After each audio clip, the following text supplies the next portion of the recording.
ধানের মোকাম আশুগঞ্জ। মেঘনাপাড়ের এই হাটে প্রতিদিন বেচাকেনা হচ্ছে কয়েক কোটি টাকার ধান। এ নিয়ে বিস্তারিত জানাতে আশুগঞ্জ মোকাম থেকে যুক্ত হচ্ছেন সহকর্মী আজিজুল সঞ্চয়। সঞ্চয় জানতে চাই যে নতুন ধান উঠতে শুরু করেছে মোকামে, কেমন দাম পাচ্ছেন কৃষক?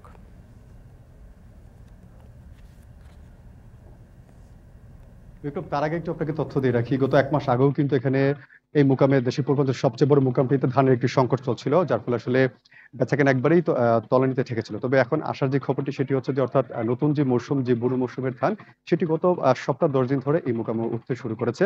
এবং আজকে আমরা এখানে এসে যেটি দেখতে পেয়েছি যে আসলে বিশেষ করে যে হাওড় অঞ্চল থেকে নৌকা করে যে ধানগুলো নিয়ে আসা হয়, সেই নৌকা কিন্তু একবার ভরপুর হয়ে আছে এই মেঘনা ঘাটটি। এবং আজকে আমরা যেটি দেখতে পেয়েছি আসলে সকাল থেকে এখানে বেশ জমজমাট বেচাকেনা। মূলত প্রতিদিন অন্তত 7 থেকে 8 কোটি টাকার ধান বেচাকেনা হচ্ছে বলে আমরা এখানে তথ্য পেয়েছি।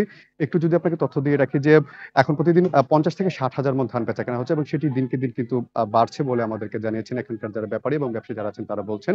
একটু আমি যদি আপনাকে কিছু ধানের তথ্য যদি বলি, আজকে এখানে বিয়ার 28 ধান বিক্রি হচ্ছে 900 থেকে 1100 টাকা মণ এবং বিয়ার 29 বিক্রি হচ্ছে 800 থেকে 1020 টাকা। এছাড়া যে মোটা ধান সেটি বিক্রি হচ্ছে 700 থেকে 880 টাকা পর্যন্ত। এবং এই ধানগুলো কিন্তু সবগুলো ভেজা এবং শুকনো 2 ধরনের ধানই কিন্তু এই মোকামে পাওয়া যাচ্ছে।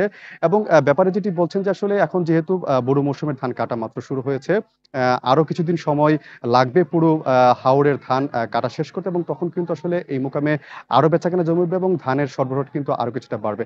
আমি একটু কথা বলেছিলাম মূলত এখানকার এই হাটের যারা ক্রেতা আছেন, বিশেষ করে ব্রাহ্মণবাড়িয়ার যেই 250 চালকল আছে, সেই চালকলগুলোতে মূলত এই ধানের যোগান এখানে এই হাটটি দিয়ে থাকে। আমি আশুগঞ্জ উপজেলা চালকল মালিক সমিতির নেতৃবৃন্দের সঙ্গে কথা বলেছি। জেলা চালকল মালিক সমিতির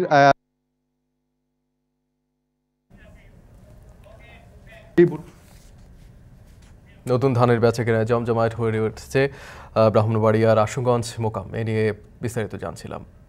রাজধানীর বিভিন্ন এলাকায় মশা